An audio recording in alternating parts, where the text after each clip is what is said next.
The book, A Song for Zipporah, written by David Harris, is a powerful historical fiction centering around the life and character of Moses' future wife Zipporah before they met. Book author David Harris brings the reader into the relationship between Moses and Zipporah, which was gradual and lush. The story unfolds beautifully when Moses finally asks Zipporah to marry him. Purchase your copy of the book detailing this authentic story, A Song for Zipporah by David Harris today. It's available online at Barnes & Noble and Amazon.com.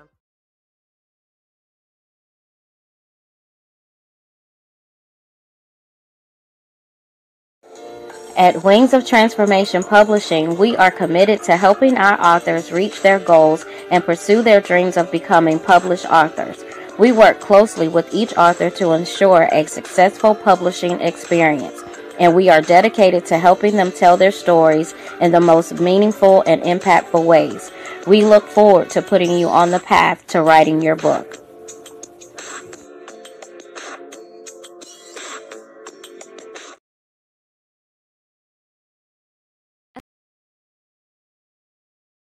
Aspiring Authors Magazine is a founding sponsor for Da Crew podcast. Get featured inside the magazine and allow your voice to be heard around the world. Aspiring Authors Magazine is an international magazine founded in May of 2020 by Queen Angela. Get featured.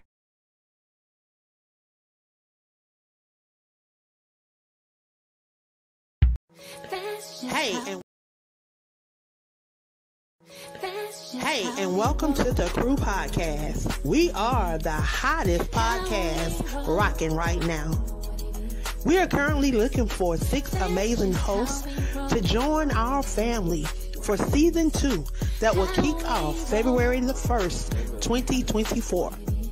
If you're looking for an opportunity to allow your voice, your perspective, and your brand to be heard around the world and seen around the world, then join the Crew Podcast.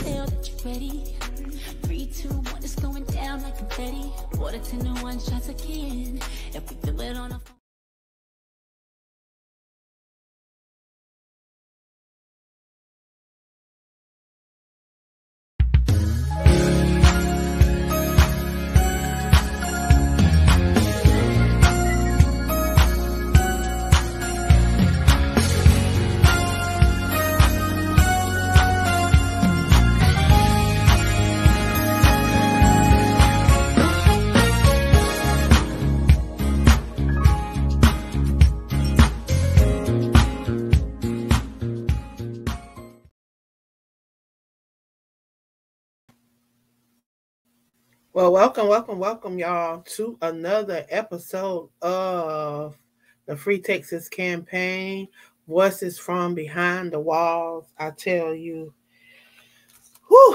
every Monday, it is an honor and a privilege to be able to share these individuals' story, but just to hear their stories.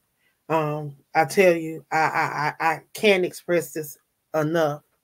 Imagine a state where justice is not blind, but where it wears a blindfold, that has been corrupt by greed and power. A state where the very institutions that are meant to uphold the law have been tainted by the roots of corruption. Welcome to Texas, a state where the parole board and other aspects of the judicial system have become a breeding ground for dishonesty and injustice. We hear over and over stories about individuals that are experiencing injustice and various things within the judicial system, within Texas and the TDCJ. I'm telling you, it's a shame. So I'm going to move out the way. I have another individual that's stopping by to share his story. I'm going to allow him to introduce himself and to share his story. If you would, please, sir, if you would introduce yourself. Hello, My name is Jesse SALAS, and I'm an inmate here in the Texas Department of Criminal Justice. I've been incarcerated now for close to 29 years, and I'm currently being held at the McConnell unit in Beeville, Texas. And thank you for having me on. Wow. You said 29 years. That's 3 decades that you've almost been incarcerated. I know that this could not have been easy. Would you like to share how you ended up there? Because there's a lot of corruption that has taken place within the TDCJ and the judicial system in Texas that have landed a lot of people behind prison walls that should not be in prison. And those that have committed crimes that should be in prison should not be in prison for the amount of time that they've given them.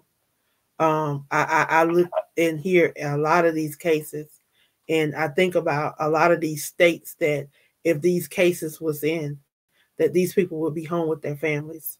They will be still able to be out in society, you know, paying for what they done, paying back restitution, paying fines, probably attending classes and, you know, doing stuff to, you know, help better themselves, but still given the opportunity to be on the outside. I don't get the state of Texas. So if you want to share, you can share. Yeah, sure. That's not a problem. I came to prison for some crimes that I committed when I was a teenager. I was 18 years old at the time when the 2 crimes that got me sent to prison. I was doing a lot of drugs and drinking when I was really young. I lost my father at a really young age. He left my family, and my mom was trying to raise me and my little sister together. And obviously, it was, you know, very difficult for her, you know, and for me. I wound up falling into the drugs and alcohol like a lot of people do, and I committed 2 crimes while I was under the influence. One was an attempted sexual assault, and the other one was a burglary of a building. I went to court for both those charges when I was 20, and they gave me a 4-year sentence for both of them. So I came to TDC in 1995 on a 4-year sentence, and I entered TDC July of 95. At that point, TDC was expanding its prison system at the time, and so I was there during that crazy period where all this stuff was going on with TDC. They were just building these prisons and trying to fill them up as fast as they could, and I got caught in that chaos. I entered TDC here at the diagnostic unit here in the Garza East unit back in 95, and during that period, there was a lot of racial tension. You know, they were having a lot of problems with gangs at the time. And for me, I'd never seen that amount of violence before. I come from a very small community. I grew up in a town about 3,500 people. As a teenager, I had only had 4 months prior to the 2 convictions I had got at 18. It was for vandalism, you know, 13 years old. Outside of that, I had never got in trouble before. Never been in TYC or anything. So coming down here and experiencing the amount of violence that I was seeing, it was kind of a shock for me. You know, I'd never experienced anything like that. Due to the racial violence and the gang violence, I was caught up in a mix where there was some riots that were going on, and he was having problems with this at the time. So at that time, I wound up getting shipped and caught a rioting case, and they shipped everybody that was living in that building at the time. They shipped everybody to the Huntsville unit in Huntsville, and they reclassified me there. And again, I had a 4-year sentence. I'd never been in prison before. So when I get there, they reclassified me, and they dropped my status down to the lowest they could give you. And I wound up going to what was at the time known as the federal unit in Texas, which everybody probably knows now is called Palunsky. It's where they hold death row. At the time, I got sent over there, and this is a maximum security prison.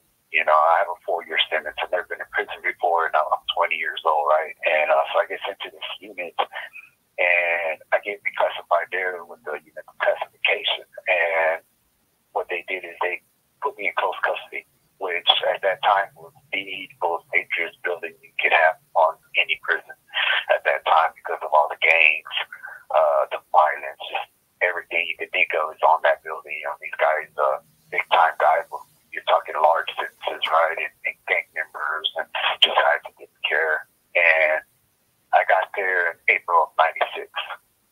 And by October 1996, about 6 months later, I wound up getting charged for murder.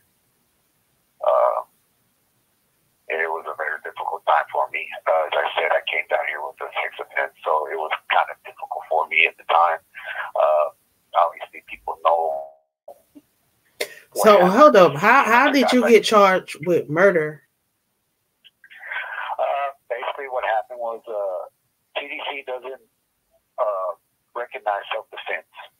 They don't claim you cannot claim self-defense inside TDC. Their thought is that if you're in a situation that you feel that you can't get out of it, you can go to an officer and tell them what's going on with you, right? But that's not how it worked back then. It's different now. They have a system called Safe Prisons and FRIA, where they have to now take you out of your situation and put you in isolation and keep you safe from whatever your claim may be. But at that time, in 1996 and 95, when I first came down, they didn't have anything like that. So, you could go to an officer and tell them what was going on, but majority of the time, they would just tell you, go back to yourself. I've been having difficulties with these guys for a while. They have been, jumping on me, beating me up, clicking on me, that kind of thing, and trying to make me, at the time, what they call ride here, right? And I refused. So, they threatened my life one day, blatantly just told me that my life was in danger, and I protected myself. And TDC turned around and they charged me with murder. And that's how I wound up with the murder charge, and I went to court, I went through the whole process and everything. I didn't have a very good lawyer. And I wound up with 50 years. I signed for 50-year sentence. They were trying to give me a life sentence at the time.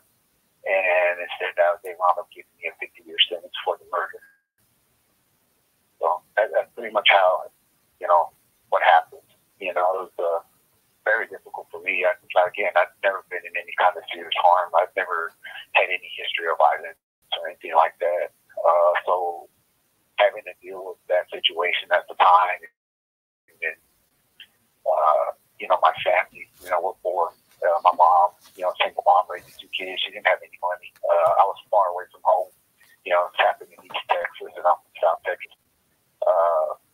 And it was very difficult. My mom took it the hardest, obviously. My father, he had a hard time dealing with it as well, but he was a little bit more understanding of the situation than my mom was.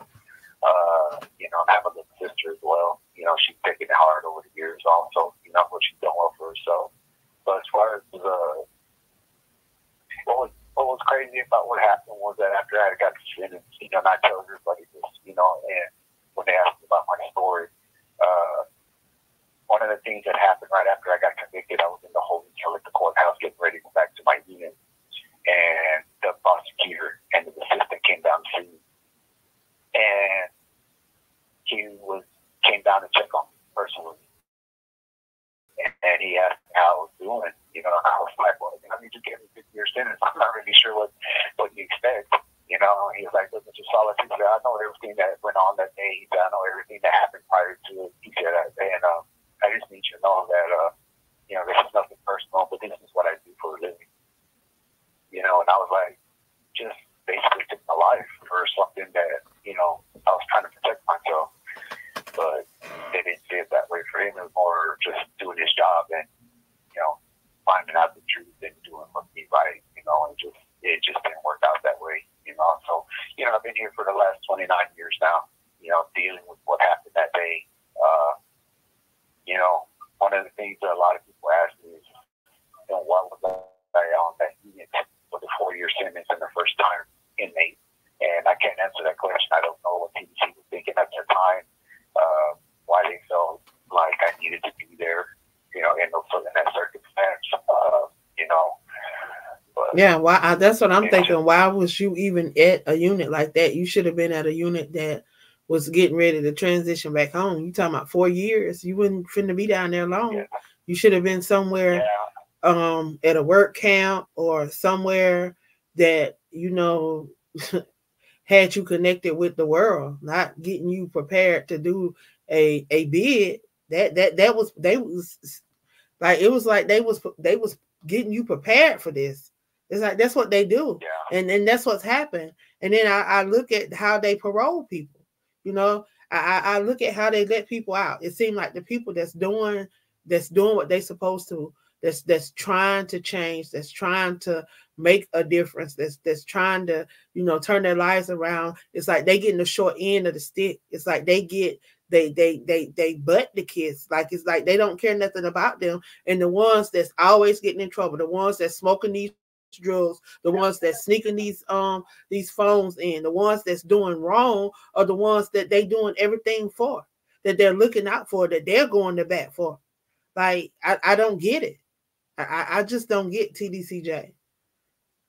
I don't get it. It's a cycle with them, unfortunately. Ever since I got in trouble in 1996, I did 2 years in the administrative segregation for the crime. They held me in isolation for 10 years for it, and the whole time I was in isolation, I never caught a case. I went case-free the whole 10 years I was back there. And when they released me back into the general population, which what happened in 2005, they finally let me out. And up to this point, I've only caught 2 major disciplinary cases in the whole time that I've been out of segregation. And I've taken classes. I've taken every class that you could probably take. I work in the maintenance department, which gives me a lot of freedom to walk around and do. I do a lot of. I'm a plumber here, but I also do a lot of work. I do some welding and everything, and also I have a pretty good job, and I've been able to work myself all the way up to be able to get an opportunity to work in a job like that. I've taken a college vocation class. I've done OJT training. I've got several certificates. I got an OSHA license. I'm working on getting my apprentice license in plumbing. So there's several things that I've been doing prior to seeing parole, which I saw just in October, and I got a 1 year set off. So that was kind of difficult to hear, after everything I've been through, for them to tell me that they didn't feel I was prepared to go to the world, which, on a personal level, I wish they would just know who I am as a person, and they would see that I'm ready to go home. I've done a lot. So when they give y'all these set-offs, do they tell y'all why they're setting y'all off, what y'all can do to be prepared for y'all next, what comes next? And do they have a plan of action? Like, do they have an individualized plan of action to help you get out on parole? Well, that's the thing about the parole system here in Texas. When they give you a denial, they tell you why. Like for me, for instance, they denied me for 3 reasons. The first reason was that I had a past criminal history, which was the 2 crimes that I committed when I was an 18-year-old kid. And then the second one was the nature of the crime, which is basically what the crime consisted of, which is something that it can never change. And that's something that they use a lot against a lot of people, the nature of the crime. But it's something that you can't ever change that, right? But they still use it against us. And then the third one for me was that they denied me for, the third one was for being unable to complete probation or parole. So basically, I violated my parole on the burglary charge that I had when I was 18, and they used that against me. And, okay, but you was 18, so we're gonna throw the 18-year-old out the I mean, we're gonna throw all the 18-year-old stuff out the window. So if we throw all the 18-year-old stuff out the window, because now there's scientific evidence that says that you was nowhere near capable of rationalizing what you was doing, what you thought you was doing, or what you did on no occasion. So whatever happened when you was 18, it don't matter. If you were in another state, you would be out of prison, because in the state of New York, there's someone that come on the podcast and talked about how he had been in prison. He went to prison as a juvenile, and how he had been in prison. And whenever they passed that law in New York, about them not being capable, and them not having the capacity to understand what they was doing at 15, 16, 17, 18 year, those 19, they say before 21 or 25, I can't remember which one it is, so don't quote me on it, but they was backing up people's sentences. People were getting out of prison and understanding that. They do this in so many other states. In so many other states, they have so many laws in place and so many things in place that Texas just don't put in place. Like, it's so much that Texas could do that would relieve a lot of the stress on the prison system. It will relieve a lot of stress. It will let some of these people that's been incarcerated, and I say this, and I keep saying it, and I won't let it go. You got people, everybody that I've talked to, you look at the pattern here. You got people that's been incarcerated over 20 years, over 30 years. You even got people that's been incarcerated over 40 years. These people are more than likely not going to offend again, because guess what? These people have spent the majority of their lives in prison. These people just want to go home. These people just want to live what little life they have left, because guess what? A lot of these people in their 50s, they're in their 60s, they're in their 70s, or if they're not in their 50s, they're in their late 40s. They're pushing it. They're not trying to go back to prison because they don't want to live the rest of their lives in prison. And these people don't get that.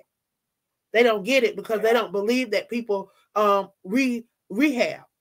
But if we are a state if we are a country that's built on in God we trust, then why don't we trust God? He gave, how many of us he gave another chance? Every day we wake up, we get another chance. These people get another chance to fight for power and greed. They get another chance to do all this crap that they do every single day. But they won't give other people a chance because they don't believe in their eyes. These are their eyes. These are their perspective. These are their thoughts.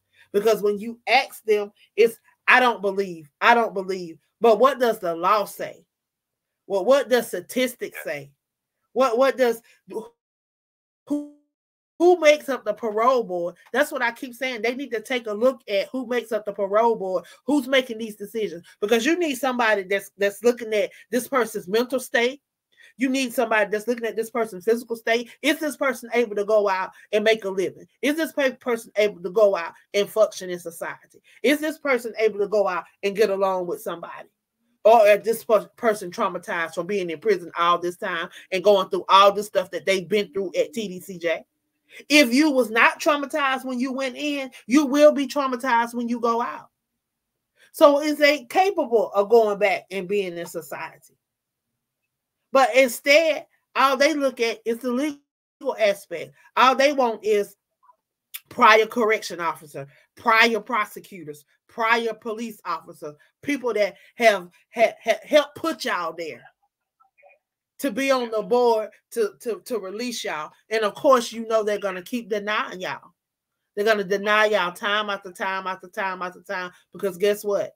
They keeping that bed filled. They keeping that space filled. They keep money coming in, because guess what? The state of Alabama got a lawsuit right now against them for over $40 million, where they've ripped off the prisoners for years, where they've charged them, where they've took them outside and worked real jobs, McDonald's, Burger King, different places. They've worked real jobs beside real people, and they've made dimes. They made pennies, and that's what they're doing. That's what they're doing in Texas. But a lot of stuff that they're doing, they need to stop. They need to stop. But I want you to share with the people today, what would you like for if someone is listening, well, what is the message for them on today? What is the message for them on today concerning your situation or concerning what's going on within TDCJ? How can they assist on today? For me, it's just understanding that the majority of the men in here are men, you know, and it's we understand that the crimes that we committed. There's actually a lot of good men in here who made a lot of mistakes in their lives, and unfortunately, you know, there's a misconception about us being monsters or people who just have no conscience whatsoever. But, you know, in all the years that I've been here, I've met a lot of really good men who just made a lot of bad mistakes, you know. If anything else, just remember that we're human. You know, we make mistakes, you know. And if you're a Christian, and I am, just remember that God forgives us for everything that we've ever done. It doesn't matter what the sin is. You know, God has made it very clear that He's willing to forgive you for anything that you do. You know. Now, if you want to help, then speak up. You know, if you have family in here and you've never really been involved in prison reform, maybe it's time for you to get involved. There's a lot of things in here that we could have if we just had a little bit of help. You know. There's a lot of things for us that kind of trending towards the better, but at the same time, there's a lot of things that are going backward. Like right now, where I'm at right now, there's not a lot of things for inmates to do. You know, we're short of staff, and so we don't get any recreation rarely. The educational department's there's slim pickings. There's very few things that you can choose to do. Vocational classes as well. So, like, you know, if anything, try to get Huntsville and the representatives in Austin to understand that, hey, guys, you know, if you want us to allow them back in society, then do more for them to be better themselves, you know? And that's why I've always kind of been, I guess, a little upset with TDC is that if you're not in the Huntsville area, you know, if you're outside of the Huntsville area, you really don't get a lot of things that they tend to put out there for the public, you know. Like here, we don't get a lot of ministries that come through. There's not a lot of vocational classes. And so a lot of the times the guys just kind of sit here, you know, and then obviously if you know, you're sitting here not with nothing to do, you know, you start doing bad things, you know, you start getting into trouble and stuff, you know. So if you want to help us in that matter. Help us try to become better educated. Help us become better skilled at jobs.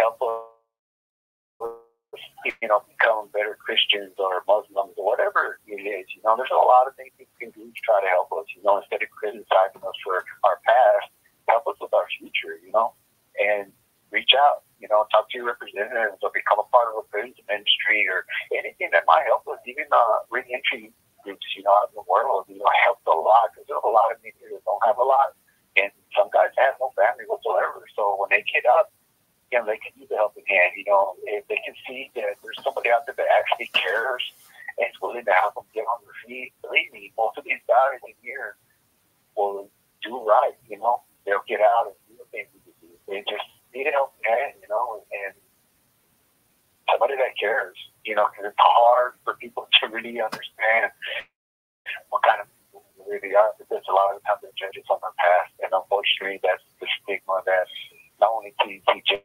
has to deal with concerning us, but what the, you know, politicians, how they view us and talk about us. You know, we're not all monsters. We've done some horrific things in our lives, but that doesn't change the fact that we're still human and we deserve a second chance, you know.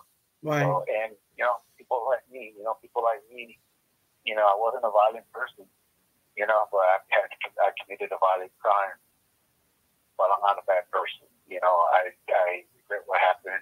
I wish I could change it if I had the opportunity, but I can't. The only thing I've been able to do is change who I am as a person and try to educate myself and just try to be positive about my future, you know, and I don't do it just for myself. I do it for my family. Because my family always has this dream about who I am and what I can be. And so now that's what I'm trying to do, try to be that person that they've always wanted me to be, you know, and I know I can. I know I can do that. You know, and when I step out the extensions, I plan on coming back, you know, talking and helping you guys see that it's possible to succeed on the outside. Because I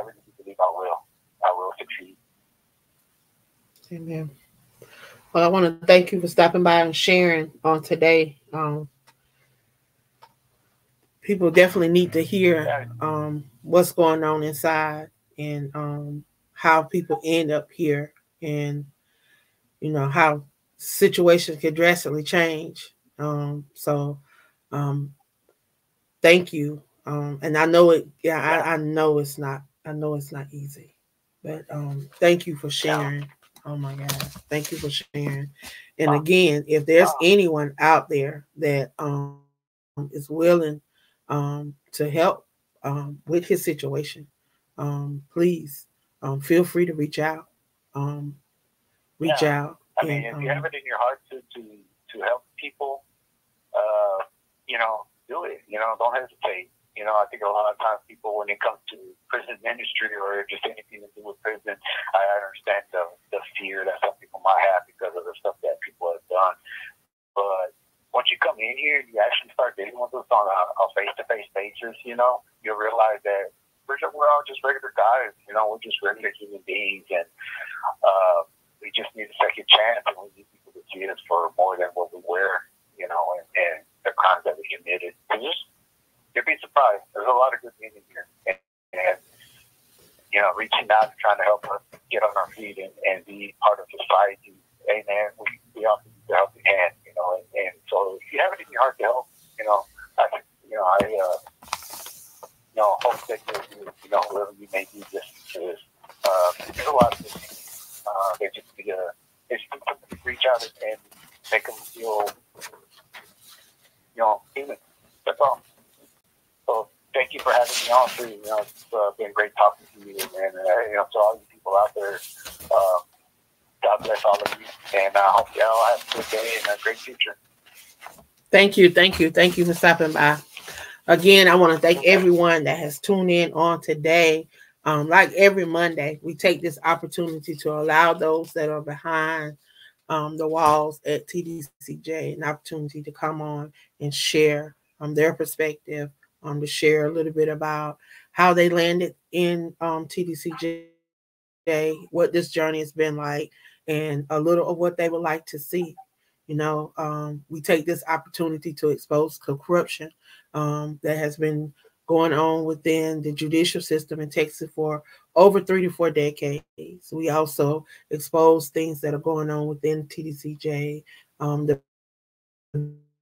bad living conditions, the horrible food, and just various things that's brought to my attention by the inmates. And that's what we'll continue to do here with the Free Texas campaign.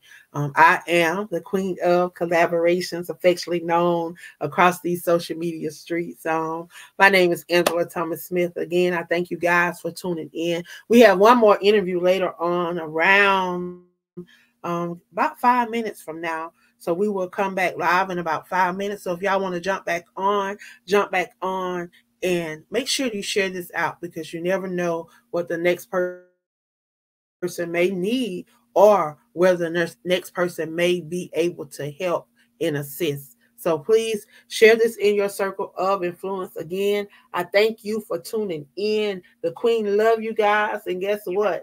Ain't nothing you can do about it. Y'all have a blessed one. All right, Angela. Thank you. All right.